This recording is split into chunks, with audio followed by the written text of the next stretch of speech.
Happy Thursday, everyone. Hi. I forgot what it was like to present a Mom at Home on a Thursday. That's been several months, at least since March. We started the Mom at Home series back in March after we started quarantining, and I think we started with an episode every day of the week at 2:00.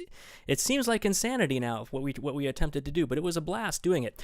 We are coming to you Thursday because unfortunately last Friday the heat wave was just wreaking havoc on not only here in Southern California, but where Don and Julie Lewis are too. They had rolling power outages. We just did not have a reliable connection, and Don had put so much time into what you will see is an amazing innovation, the live electronic orchestra.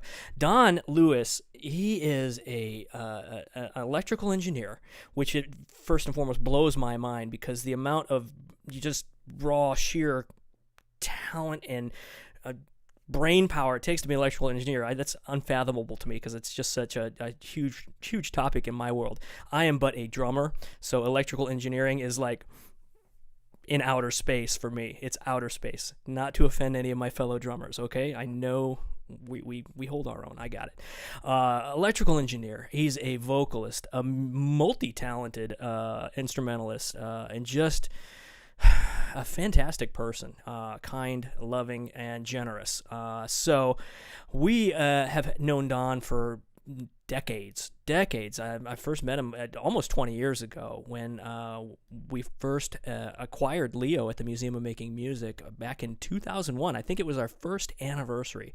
And so in preparing for a renovation, Don has been working on Leo the past, 8 months now, and retooling this thing, rewiring, getting everything working again, and it sounds fantastic. I've only had a limited experiences seeing Don and Leo in action, but every time it is magical.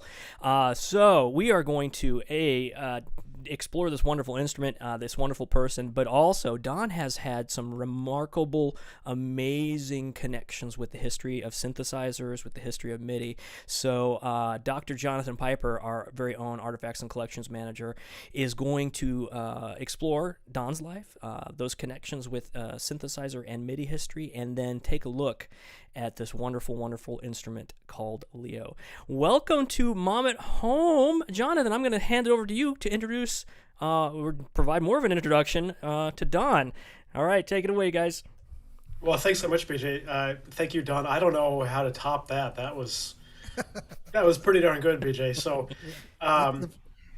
if anybody who's been to the museum in the last, like BJ mentioned, 18, 19 years, you've probably seen at least some piece of Leo when you round the corner into the last gallery of the museum. It's a very large acrylic presentation with 3 keyboard manuals and a organ foot pedal and a lot of synthesizer units contained in these plexiglass containers.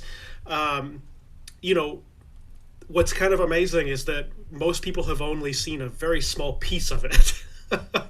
and we had to say goodbye to Leo a few months before closing down back in March, so that Don could take everything home and get it working again, because you can't just leave electronics sitting around and expect them to not live a life of their own in the dark, I guess. So he's been working on getting everything fixed up, and we thought this would be a really amazing opportunity to not only talk to Don and just spend some time talking, because that's always a great time, but to hear the results of some of this amazing work that you've been doing, and to get everybody pumped for Leo's return to the museum in just a few months. We recently agreed to a 10-year loan extension for all of Leo. So when we get our doors back open in February of 2021, you will get to see all of Leo, and that'll run through 2031, which is kind of unfathomable. So, hi Don, how are you doing? I'm doing great, Jonathan.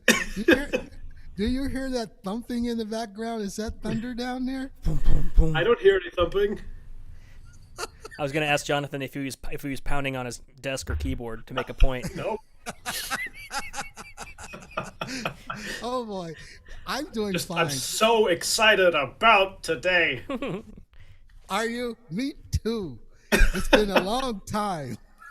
It's been a while since we've seen you, but we've been keeping up with all of your posts on Facebook, all of the the sleuthing that you've had to do to fix some of the with the capacitors that have fizzled out and get the power supplies working again. That's been quite an adventure you've been on. Yeah, it has been quite an adventure. The Facebook postings. My wife Julie has been she has been just terrific keeping that going. In fact, she motivates me most of the time to do these things. Thank you, and Julie. and she's quite an organizer, and so I'm really grateful for that. But anyway, putting Leo together has been it's been a monumental triumph, so to speak.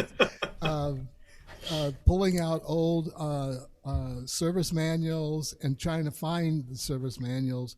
Some of them I had, but some I didn't, and I had to go on the internet. Thank goodness for the internet, and got those things, and then ordering parts that weren't 40 years old. Some of the descriptions, or should I say, some of the nomenclature as far as identification had been changed because same circuits, but sometimes had been changed because of the manufacturers going out of business and another manufacturer picking up and putting a new name on it.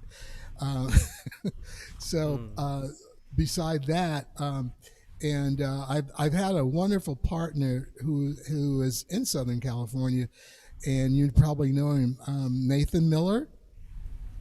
That I you don't know know. I Nathan? don't know if I know Nathan. I'm not again. Okay, I'm a drummer, Don, so I'm not connected to all these wonderfully smart, talented well, engineer type folks. So his company is called Synth Chaser, and he's been really a wonderful resource for me.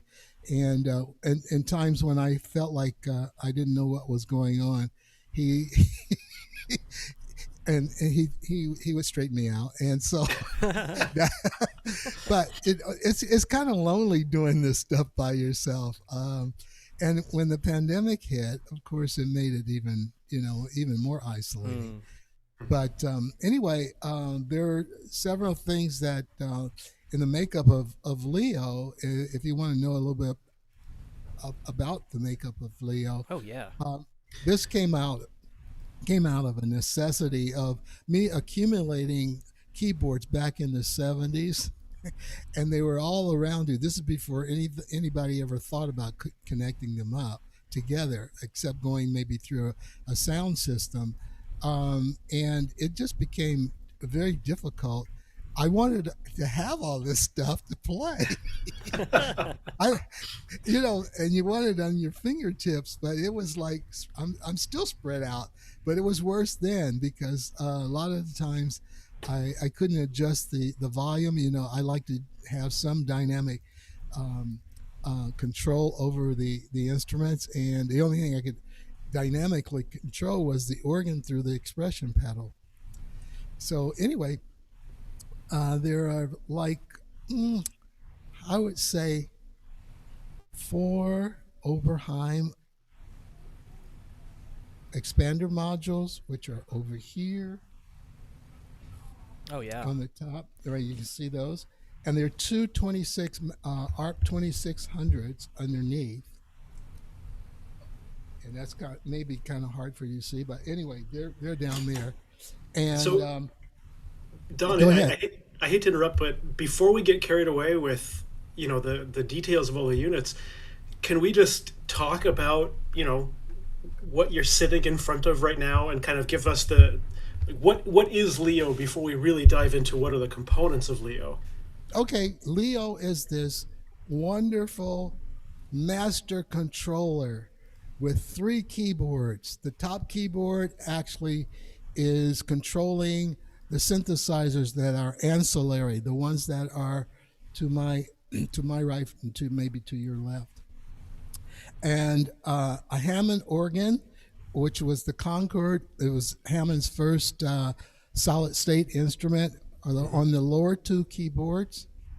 And then on the lower keyboard, there is also a Pro soloist by ARP that we interfaced. Richard Bates, who was my chief engineer, who worked with me to put this together. And he made an interface that we could actually use the top 3 octaves for the Pro soloist.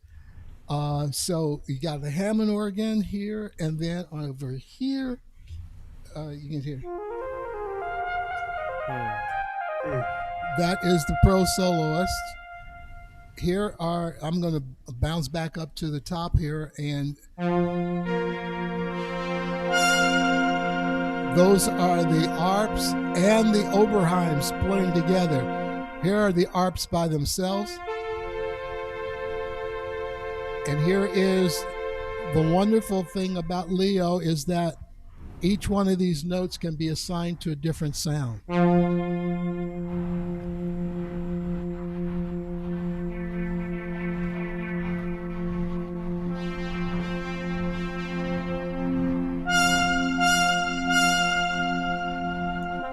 That is not something that happens in most instruments. No, that's amazing.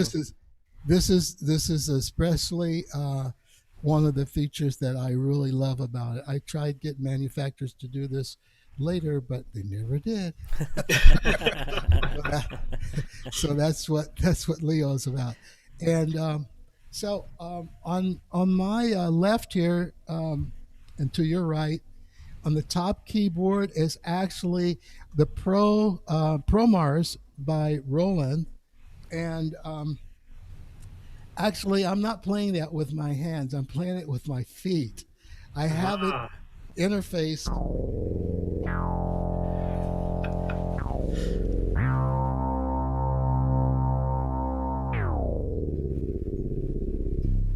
It's got all kinds of crazy sounds.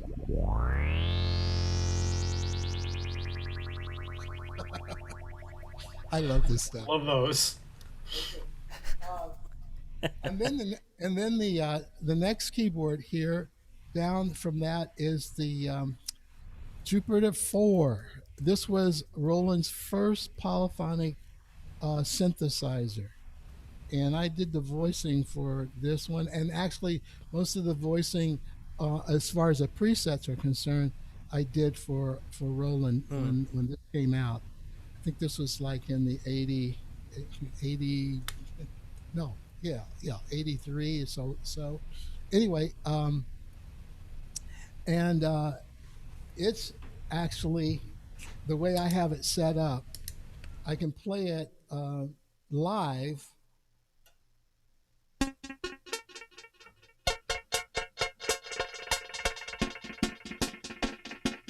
But I have it fixed so that right below it is the TR-808, and everybody knows about the TR-808. Mm-hmm. That is the main hip hop instrument. Nice. And this was a dream of mine that I kept with Mr. Kakahashi, kept on his case from 1969 to when this came out, which was, I think it was like 1980. And so Kikomoto was the chief engineer for the 808, and we worked together with his team to come up with the 808. And you can hear this. And the way I have it hooked up to the Jupiter,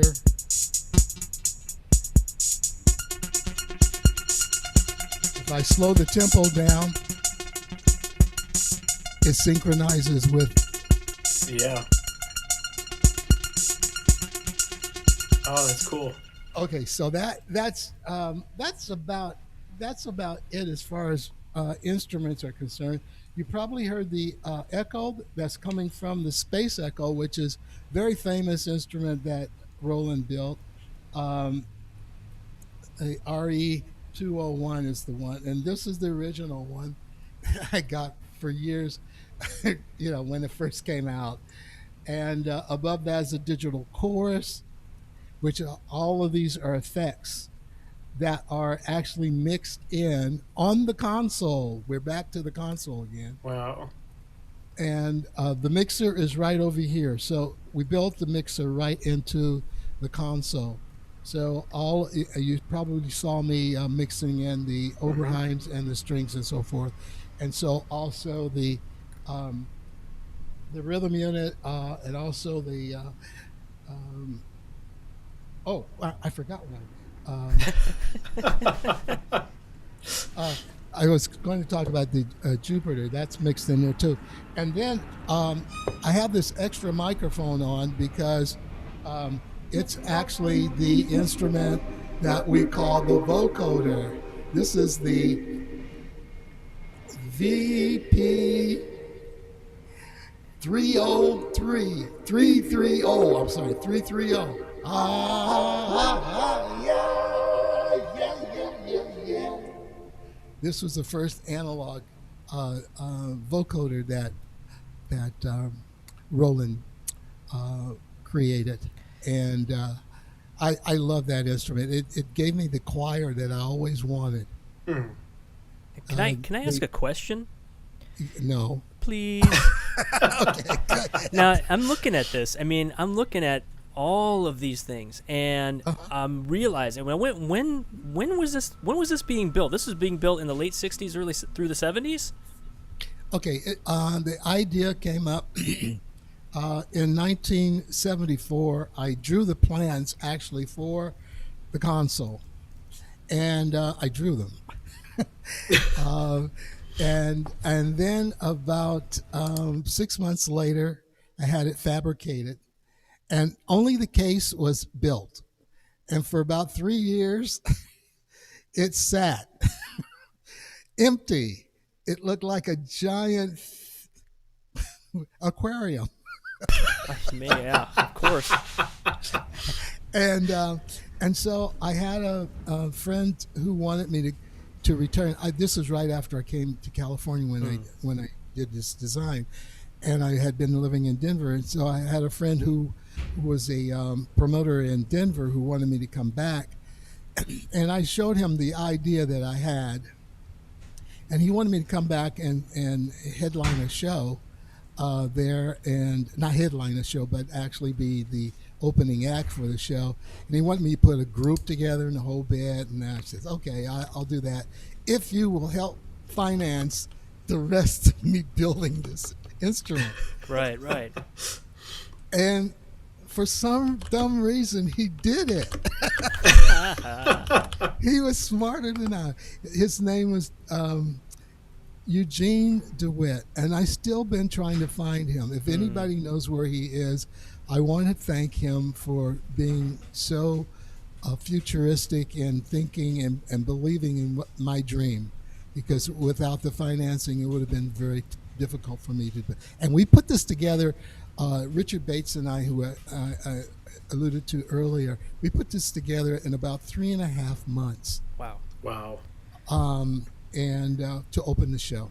But this is still like around the mid '70s, right? Or mid to late '70s. Okay. That was 77. So and this is all before. I don't know if our audience is familiar, but nowadays we have this amazing modern convenience called MIDI, Musical Instrument Digital Interface, which allows us to plug my electric drums, my Roland kit over here, to my keyboard, to a sound module, and wire everything together.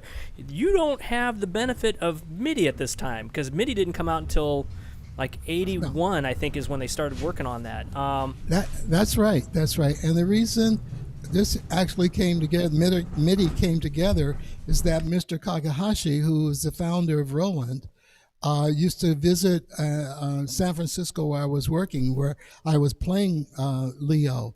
And he brought his engineers in. He came year after year after year while I was there at the Hungry Tiger in San Francisco with his engineers. And MIDI was born because of this inspired, he told me, this inspired him to put together MIDI, not just for Roland, but the power of it was because when I was playing all these different manufacturers' instruments, Right. and that's what he wanted to happen for all the instruments that the manufacturers were doing before MIDI. And so they created MIDI, and there were 4 companies, I think, in Japan that jumped on it, and Roland, I think, Yamaha, Korg, and maybe Kawai, and then Dave Smith, Sequential Circuits here in the United States, were the first ones to adopt it. And one of the things that made it so powerful is that Mr. Takahashi said he wanted to be open source, so everyone would have the opportunity to use the technology. That's what made it popular. It wasn't about, and so everybody started jumping in after they saw what was going on, and it happened in 1983. And I remember that time. It was the first time MIDI came out. And if you want to know more details about that, you should see the Ballad of Don Lewis. What's that? The documentary. What's that name again, Don? The Ballad of Don Lewis, the documentary by Ned Augustenborg. Yeah. Don, lean a little bit to your right. Yes, to my right. There, you got the poster right behind you. There it is. I see it there. Oh, okay. Conveniently placed. It is a really fantastic film. Sorry to cut you off. See that? No, we have a clip. I'm happy to share that later too. Okay. But I saw the 808 and I heard what it was doing with the rest of the synths, and I'm like, is that a pre-MIDI? I don't think 808s came with MIDI like when they were first produced, but you can have but okay. So what happens there is that you use a actual sync pulse that came out. It's an analog sync pulse. It's a gate, and then one of the things that the Jupiter had was also you could actually put in a sync for the arpeggiator, and that was the analog answer to MIDI. Right. Wow, yeah.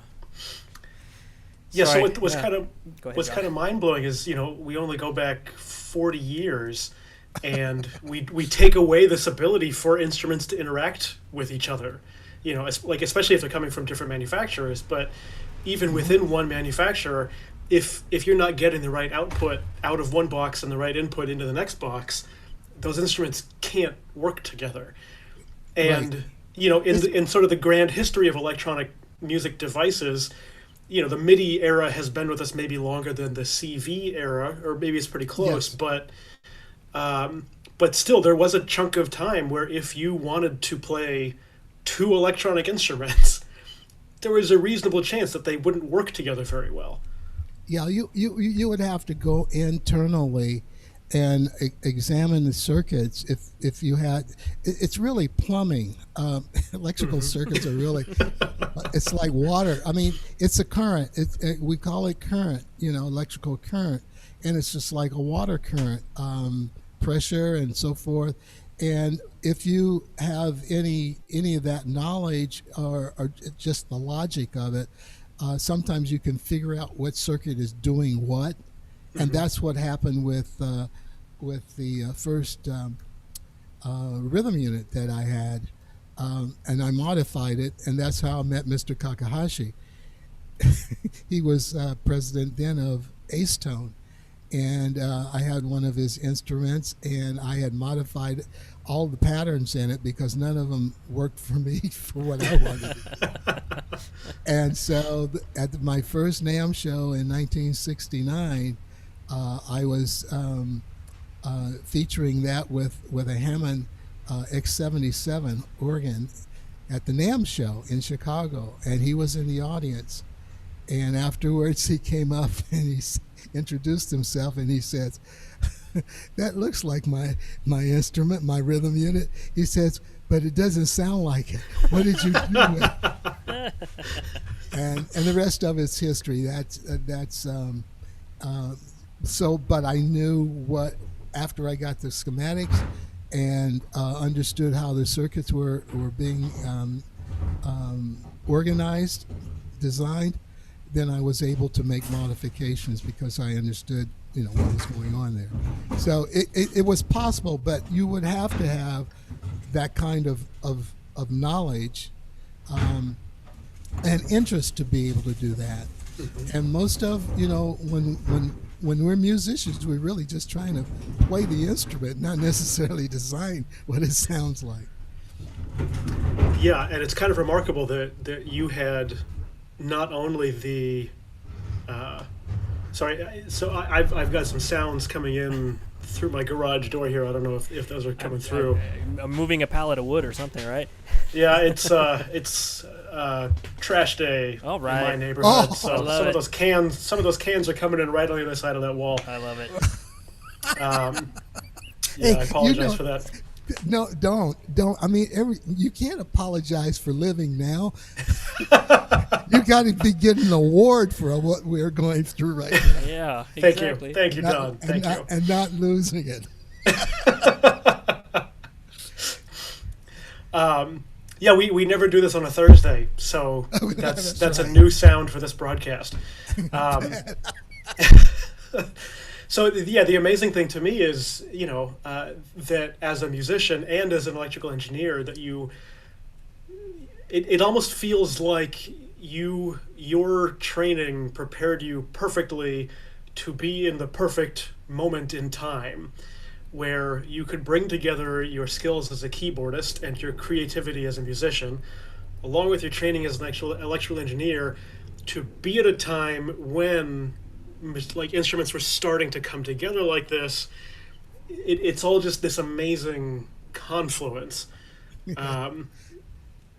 I don't know. I don't know where I'm going with that, but it's just kind of magical that you are the right person to have done this. It's kind of incredible.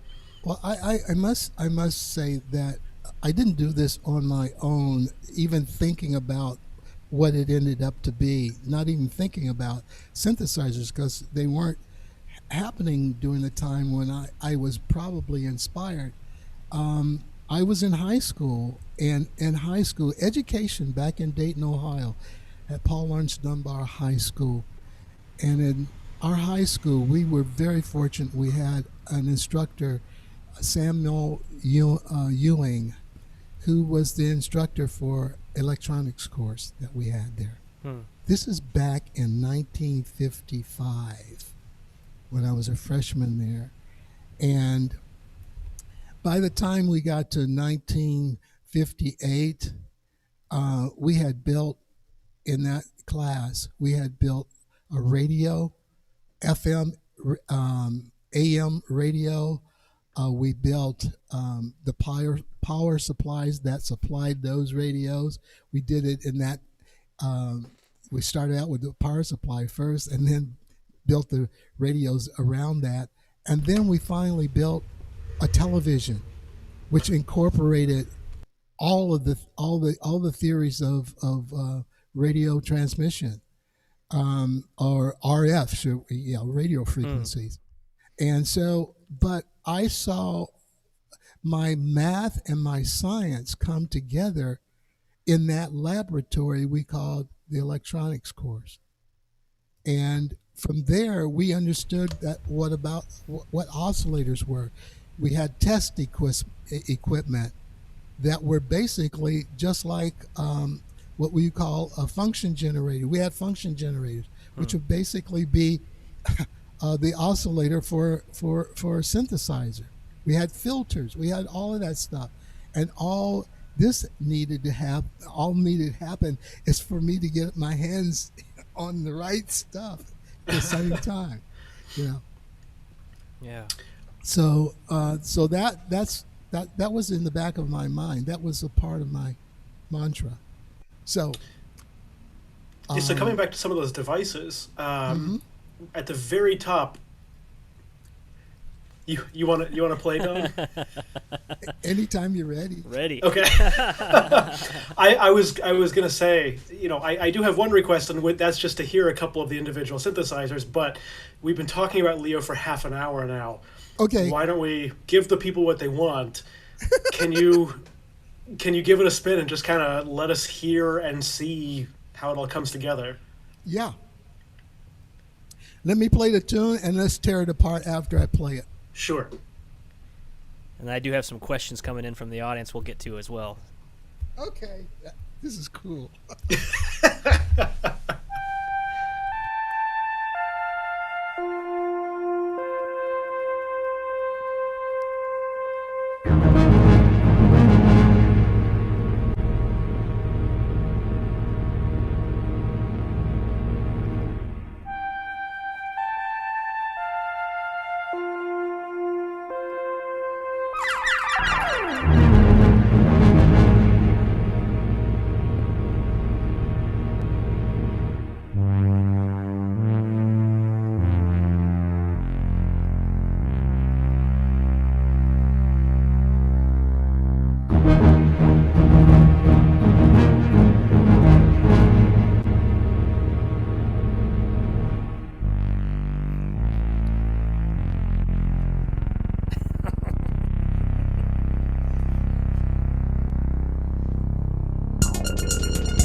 That is the coolest thing in the world.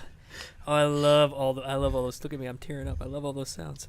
I love them all, and all put together just like that. That's amazing. That was incredible, Don. Do you remember that? Do you remember the movie that came from the thing?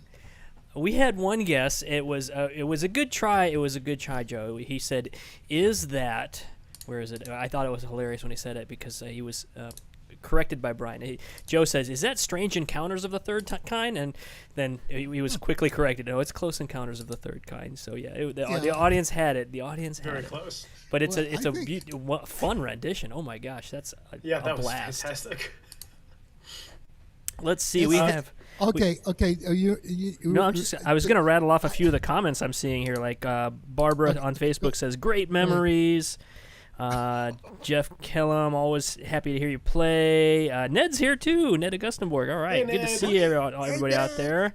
Let's see, and Joe and Brian from the museum. All kinds of good stuff. Are you okay if we field a couple questions too while we're at it? Yeah, please. Awesome. I just want to make one comment about the Close Encounters. Sure.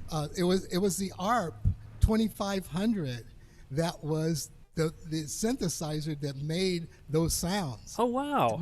In that movie, I had no idea. And then they stepped up with the 2600, which is what you have installed, right? Oh yeah, they stepped down. Oh, step down. Oh man. Okay. Ooh. All As right. far as price was concerned. All right.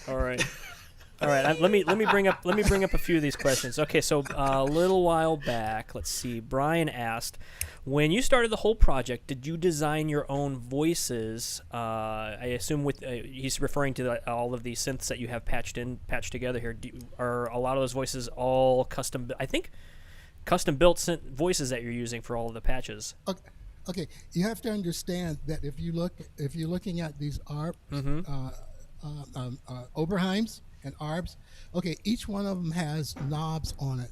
There was no pre-programming other than you just sit it there and you turn them. Sometimes when I had more time, I actually was able to modify the sound while I was playing it. Okay, which is different from what most manufacturers now do. They give you preset sounds and you push a button and you get that sound, and you push another button and you get that sound. Here you had to push and turn a whole array of buttons to get sounds. But if you know which button to turn or which knob to turn, take for instance, if I played, I can change that sound by changing the filter. So what you I think the question is that no, there were no presets. You design the sound as you go. Any way you wanted to make it. That's how synthesis, the early analog synthesizers were, and I think for me it gave me more freedom to explore instead of just trying to do something that somebody else thought it should sound like. But anyway, what's the next question? Well, this is a question for me then. I'm not well versed on synth history, but are all of those monophonic or are they polyphonic? Oh, each one of them is the way it was designed. For the most part, was that you had one control voltage for the pitch. We call it for the VCO, which is the oscillator. You had one gate that came out, and that one would determine when that note would turn on.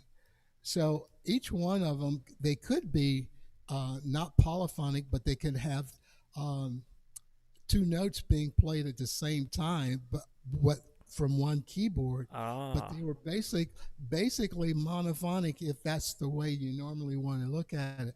But this keyboard, the Armin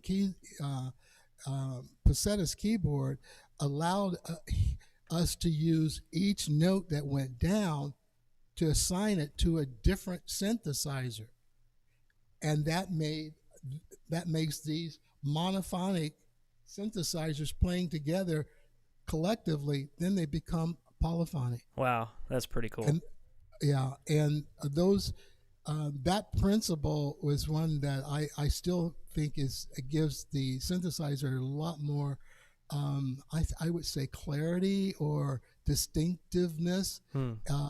that you normally wouldn't get out of the synthesizers that are normally out on the market, because they are voiced just like maybe a piano would be voiced. You get a piano sound. It may be different pitches, but it's the same sound going up and down the keyboard for the most part. In this situation, you can take your one finger, two, three or four fingers, and each one can have a different sound. So which console is controlling the ARP then? The 2600. I'm sorry. You can program that to be anywhere, or the top console? No, just the top Okay. keyboard. All right. Thank you for clarifying that. All right. Let's see. Another question. Joe asks, do you prefer sliders as opposed to the rotary knobs? Okay, I got used to both of them. It's my first synthesizer, I think, were the ARPs, and the ARPs for the most part had sliders on them, so I got used to that. All right. And then when the Oberheims came out, they had knobs on them, so I got used to that. And I think probably the knob is maybe a little. You can get a little bit more precision as far as adjustment is concerned. Slider, you have to sort of, you got to move your whole arm. You can just twist it with your fingers. So I think the slider probably is more difficult. I remember using a 2600 at Carnegie Hall back in 1974 at the Newport Jazz Festival, and I had that in the Hammond organ, and I'll never forget trying to tune that thing on stage, and the audience going, "Hurry up, Christmas!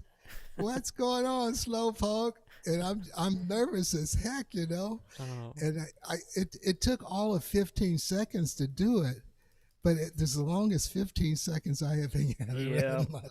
I understand that pain. Maybe not tuning the keyboards there, but I understand where that comes from.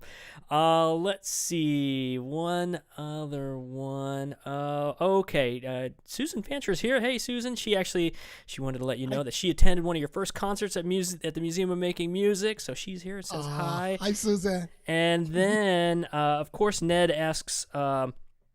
Some really good questions here. Talk about the presets for the Yamaha DX7. Let's see. Japanese taste versus American taste and sound. How did you and Gary deal with that? I'm assuming that's a question directed at you. I don't know if he was directing that at somebody else in the chat here, but I think that's directed your way. Yep. I'll field those questions. Oh, yeah, sure. I'll take those. We'll leave that to Don. Okay. Ned's referring to an instrument that I had the wonderful opportunity to help program sound design for, was the DX7, which is a digital, actually discovered by Dr. John Chowning, who down at Stanford University. I studied with him. He was my mentor, and the idea of programming the DX7 was completely foreign to analog programming, and but I had a chance to do that. You know, if you just use your ears. It's like everything else. We learned to speak because we used our ears to listen to other people, and it's the same thing with programming instrument. He refers to Japanese programming back in those days, and I think it's a lot. The culture in Japan is much different back then than in hearing, and the type of thing, the way they talk, it's different. So there, that is the basis. And of course, in America, we have this, we got big voices. Everything is really, boisterous and fat and whole bit, as far as sounds. And so to distinguish between that market and our market was probably going to be bigger because we're a larger country. We voiced it according to the taste of our culture, and which was more universal, I think. And as the Japanese started to use more Western music, when we start blending these cultures together, it becomes more acceptable, and they understand how we sound, and we understand how they sound, and so I think that is the way that we used to voice it. The DX7, we used a lot of Western instruments like the timpani, and of course that was that was something. Guitars and so forth, which are European and American use. And so listening to those instruments and strings, and all of these instruments are from the Western tradition. And so we have an ear for that, and then trying to emulate that in that situation. But what I think was even more gratifying is not necessarily emulating instruments that already exist in the acoustic world, as far as mechanical synthesizers like violin and horns and so forth. It's really being able to expand on that with the synthesizer. Wow. I never realized how much that the cultural perceptions, the norms and basis on their culture would be. I'd never really thought about how that would affect sound design from that perspective. That's really interesting. Now you got me you unclogged some of the gears upstairs here and got my mind whirring again. That's great. Thank you for that, Don. That's amazing.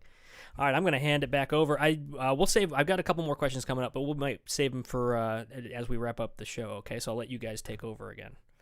Yeah, a quick note on that idea of multiple markets. I think it was Korg in the late '80s that had the first synthesizer where they didn't localize the sound banks for the different markets. So that was a huge factor in the design of those sounds. Don, I'm wondering about the DX7. The DX7 goes on to become one of the best-selling synthesizers of all times.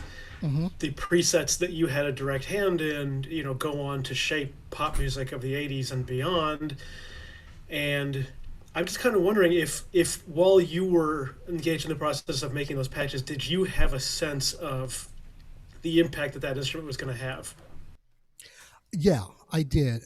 I met actually in 1972. I met Dr. John Chowning. In fact, Hammond sent me to Stanford to listen to what John was then doing in his R&D work.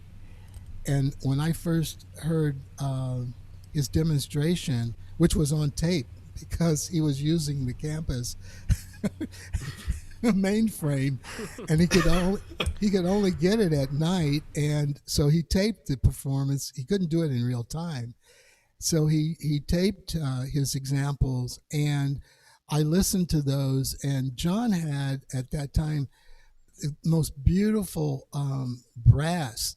That was something that was really very convincing. And then he had a human voice sound that was just incredible. And on top of that, John was actually working in psychoacoustics. And in psychoacoustics, he was talking about a sound in space, in a spatial situation, location. And he had a quadraphonic system set up, and he had sound going through the room. And I remember he had this one sound, I think it was like an air compressor, because big noisy thing. And it came out of, it didn't come from the speaker, it was beyond the speaker, and you could hear it coming toward you. It was almost like a freight train or something coming toward you, and I actually ducked when that thing went through the room. It was that realistic. Wow. So John Chowning was the key element, and of course he bases his inspiration to Max Matthews, who was his mentor, and so when I met him in '72 and heard this, I knew that, and in fact, I urged I urged Hammond to try to use that technology in some way, and they didn't have the engineering prowess at that time that were on board. They were not into digital, and so they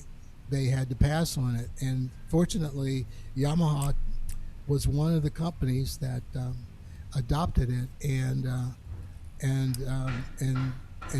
Gary Lundberg is the one who pulled me into this whole project back in '83. I think it was like beginning of '83, and we put together our sound palette, so to speak, for the NAMM show that year in about 2 or 3 months, and did a demo record, and that was that's how we marketed it at the very beginning. But that was the same year that MIDI came out, so there was this explosion of technical creative ideas that came out at the same time, and that the DX7 was, of course, it was on everybody's record. Wow.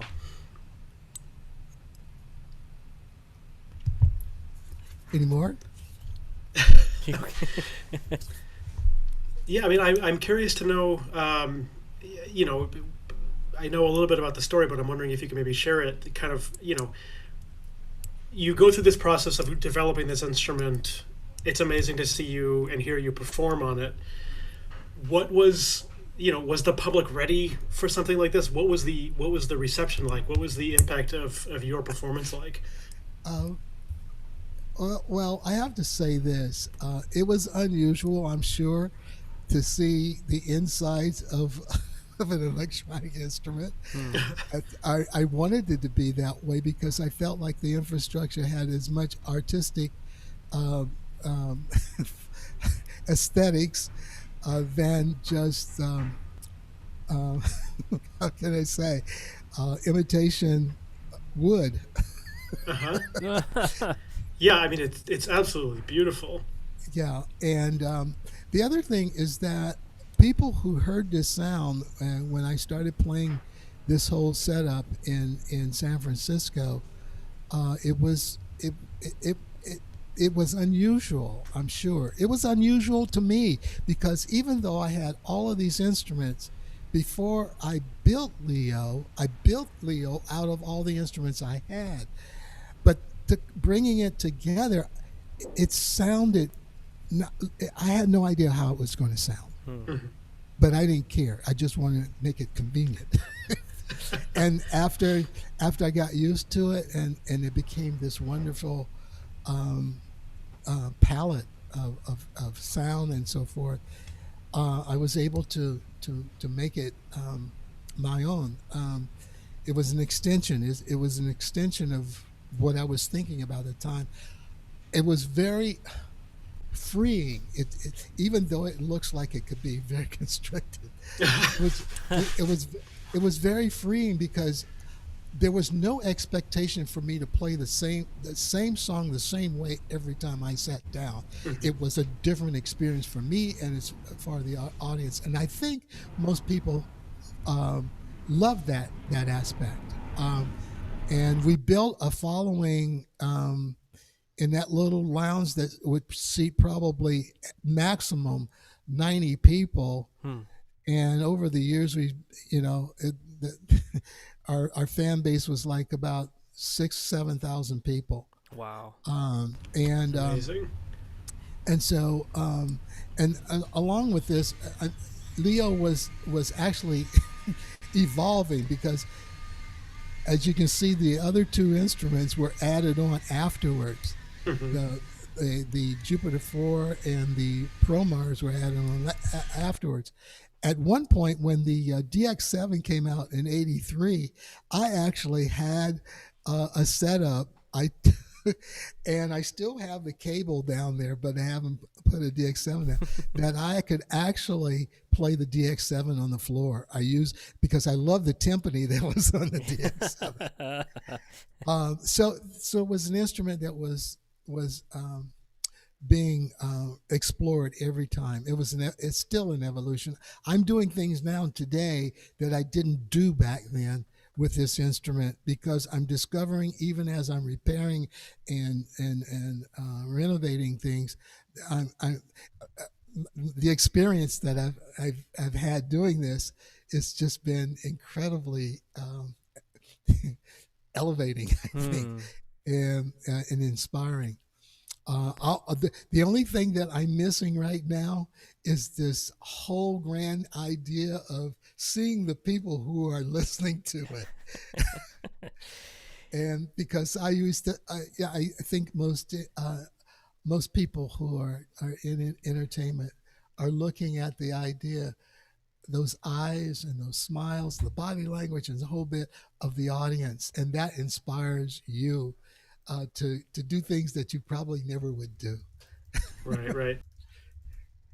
Well, yeah, it's coming back to your point about people don't expect you to play the same way two times. Yeah. There is something kind of remarkable about the opportunity to see an instrument that you've never seen before, to see a way of making sound and music that you've never seen or heard before. Yeah. I feel like that's a rare opportunity for a lot of people. And so it's amazing that you've been able to provide that, and that you had that. I mean, it almost makes sense that you had that kind of following because you're providing that amazing experience. Yeah, I feel very blessed and grateful to have that opportunity, and to continue to have that opportunity to express my feelings about what's going on in my life, as well as the lives of all my friends and our community and our world. And I think music is however you do it, is one of the most creative and one of the most effective ways to generate a oneness,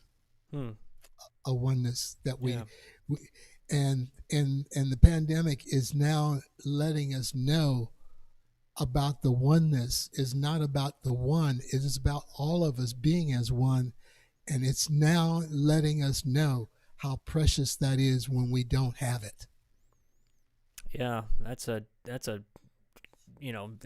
amazing observation. It's really, I agree with that. I mean, I totally agree with that. It's in some ways made us realize that now we are not as able to connect as we normally do. So we're finding new ways. We're enabling new ways to connect and growing from it, and growing from it. So that's a great, wonderful observation.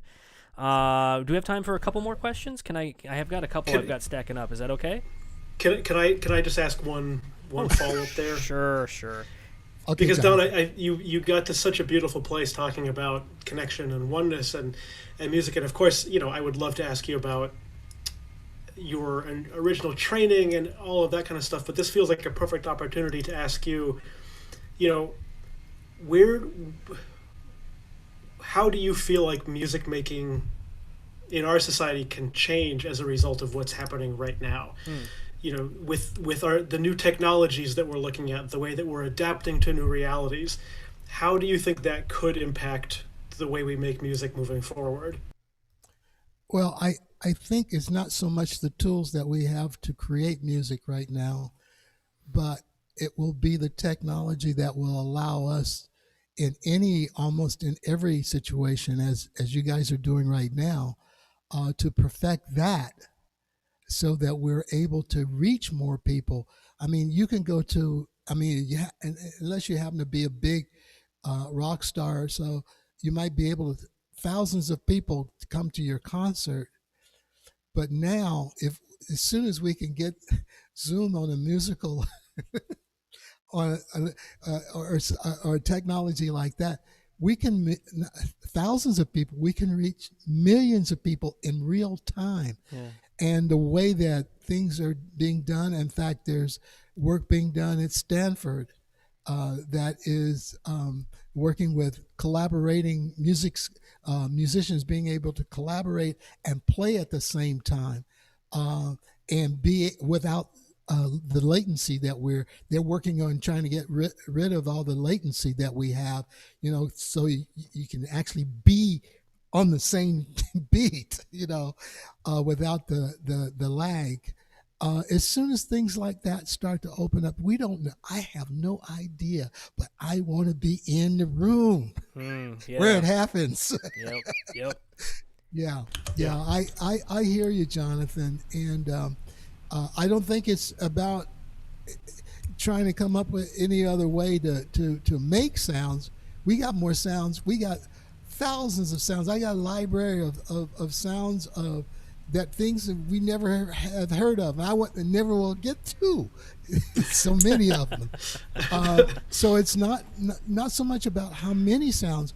I used to tell Mr. Kakahashi when samplers came out and everybody was trying to figure out how many samples they could get in the memory and so forth. I says, actually, I just need about 5, maybe 6 waveforms. I don't need all that other stuff. But if I had 100 ways to take those 5 sounds and manipulate them in real time, that to me is power. Yeah. Amazing. Yeah, it's a different mindset. But if you look at the human voice, that's what we're able to do with that. Wonderful. Well, do you want me to? I've got some questions in the Yeah, why don't we backlog pop over? here. Okay. Yeah. Let me go ahead and do that. All right, Don, are you ready? Yes. Let's see. I've Yes, got a I am. few that I've been keeping an eye on. All right, so Rich Schermerhorn, he's watching via YouTube. He says you perform with the classic synths. Have you spent much time on the DAW / software synthesizers, which offer flexibility but are entirely based in computers? So when you're not playing Leo and all these wonderful classic synthesizers, do you have time to play with software synthesizers too? Well, I hate to admit, but I probably spend more time. I have spent more time on those of late than I have with Leo until Leo came home. And I've only had Leo since when? Was it January or February? It's been a couple of years almost, but before that, of course. And I use Logic.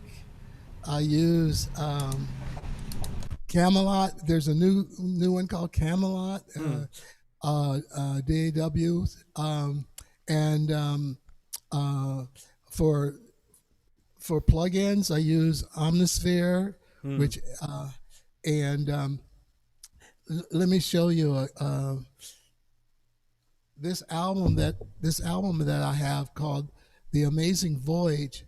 I did most of that with my in the studio and with Logic. Awesome. Logic, so I jumped right on the wagon. Right on, yeah.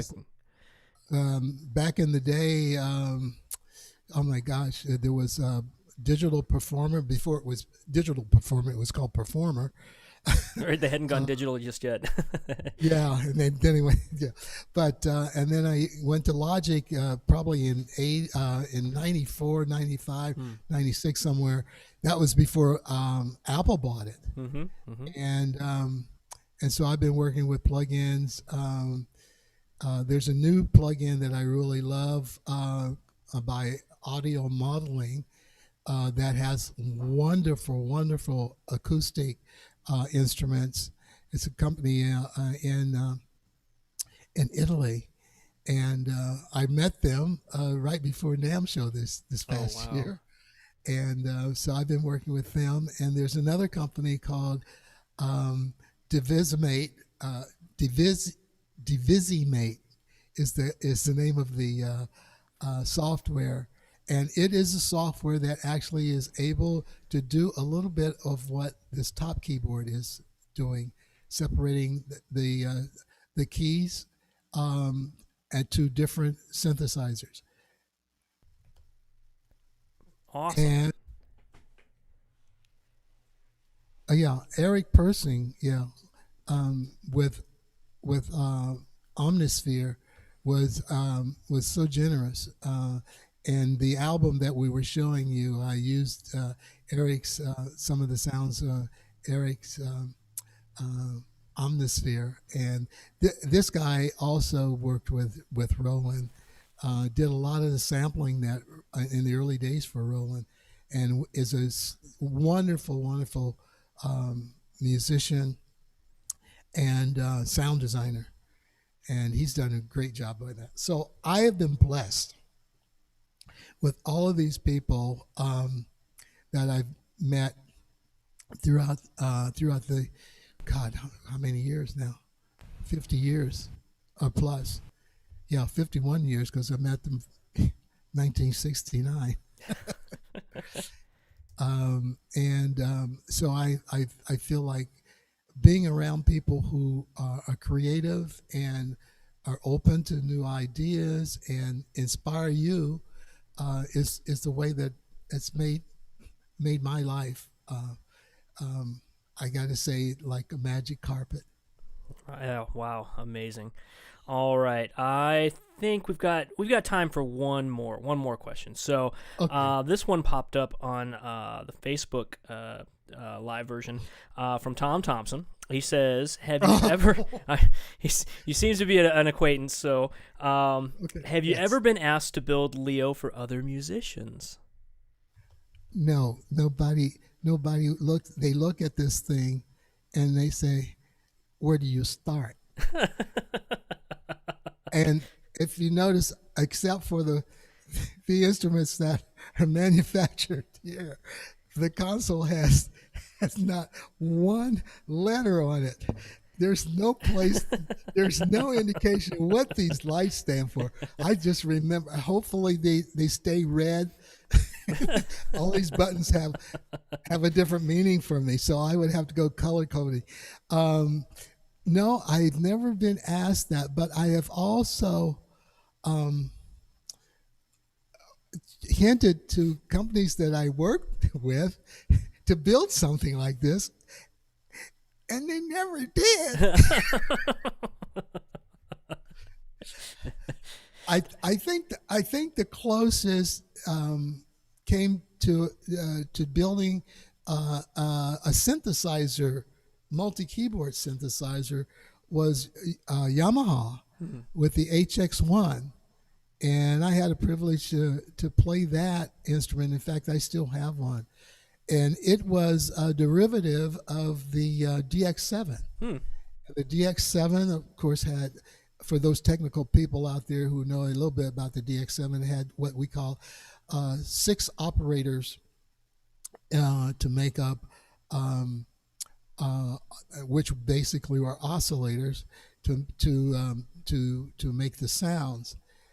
The HX1, I guess that division was trying to compete with this DX7, and they had one that made, it was 8 instead of 6 operators, and in some cases it was 16 operators. And this instrument was quite a feat. I don't think anybody's ever discovered how many sounds you could get out of this instrument, but it was the closest that I think it came. But it was also a MIDI instrument, and I used that instrument for many years doing Say Yes to Music programs throughout the schools. Yeah. And it had a wonderful sound, but I could MIDI it up to my Roland modules and things, and vocoders and everything else. So, but MIDI, that instrument was also MIDI as well. Fantastic. All right. Oh, that's wonderful. I appreciate everybody getting their questions in. Susan, our good friend Susan, says, Don, you got to play one more tune, please. Do we have time for at least one more song, one more time to go around on Leo? Yeah, I like to do that, and I like to give a shout out to Tom Thompson. Actually, Tom Thompson I owe my life to, because Tom Thompson is the guy who discovered me. Tom Thompson was the guy who came to see me in Denver, Colorado. He was then one of the marketing managers of Hammond. In 1969, he came and wanted me to come to the NAMM show in Chicago. Tom Thompson is the man. He is the man, and that boy can play too. Awesome. Awesome gentleman. Awesome gentleman. Thank you, Tom, for what you've done for me. Get me in some good, as John Lewis would say, some good trouble. All right. Thank you, Don. We'd love to hear one more go around of Leo and leave just that beautiful sound coming out from it. Okay. Let's see if I'm all set up here.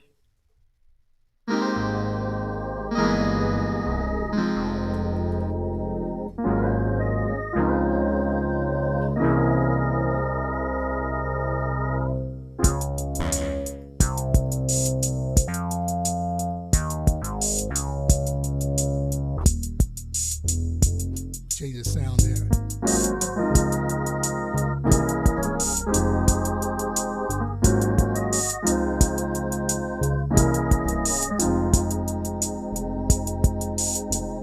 I see the crystal raindrops fall, and the beauty of it all is when the sun comes shining through.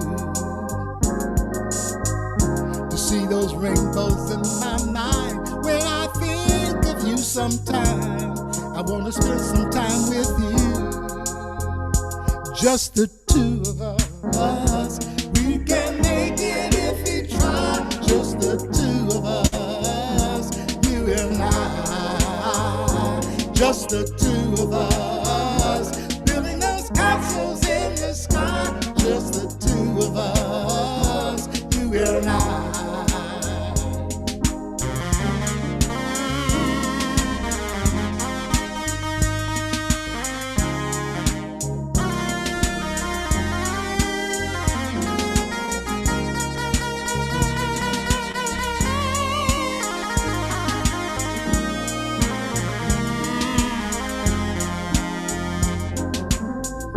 We look for love, no time for tears. Wasted water's all that is, and it don't make no flowers grow, child.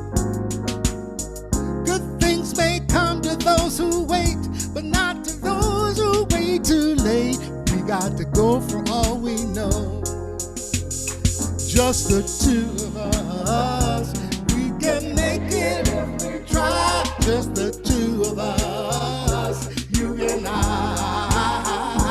Just the two of us, building those castles in the sky. Just the two of us, you and I.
The two of us, we can make it if we try. Just the two of us, you and I.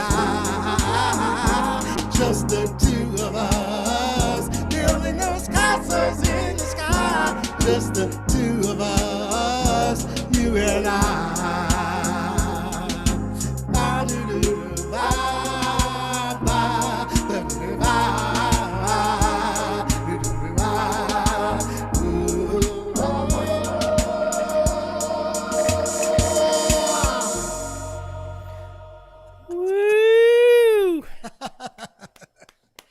Wonderful, right. Wonderful, Don. Beautiful. Thank you, guys. Thank you.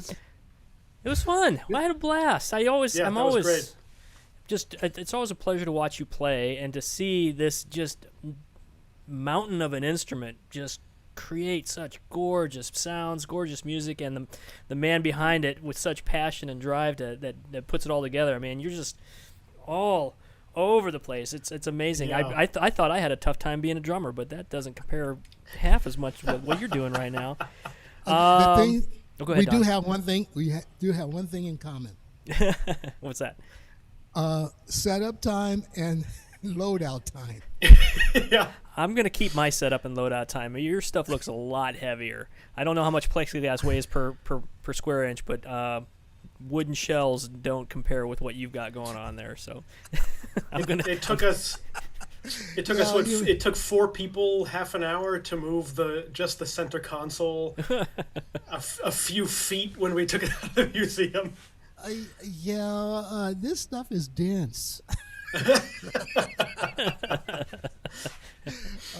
Man, I just want to thank you so much for giving me the opportunity to be here, and this has just been great. Well, thank you, Don. Thank you for sharing your talent, your invention, your creativity with us. It's been inspiring. I hope this doesn't sound weird, but Leo being such a massive instrument, when you play it, nothing about it seems superfluous. It all just seems so right when you're playing it. Thank you so very much. And I got to say, I want to thank my camera person today. Yes, thank you, Julie. Thank you, Julie. Julie's been on it. I feel like we'd miss out on those awesome red shoes you have on today, because those are sporting, those are flashy. Every time you play Leo, it's like, what pair of flashy shoes is he gonna have on now? Because that's half the fun watching that dance. I love it. Thank you. All right, well, ladies and gentlemen, thank you for being with us today. I love exploring instruments like this. I love having innovators and musicians with us, just like Don, who has just done so much, and it's remarkable. I hope that you guys learned a lot. If you're interested, there is a documentary that goes into a lot more details, a lot more information. It takes a really deep look at Don Lewis's life and his contributions as a synth pioneer and more. You can go to www.theballadofdonlewis. That include it's important, theballadofdonlewis.com if you want to check out that documentary. Also, check out www.donlewismusic.com. As you saw, there was just a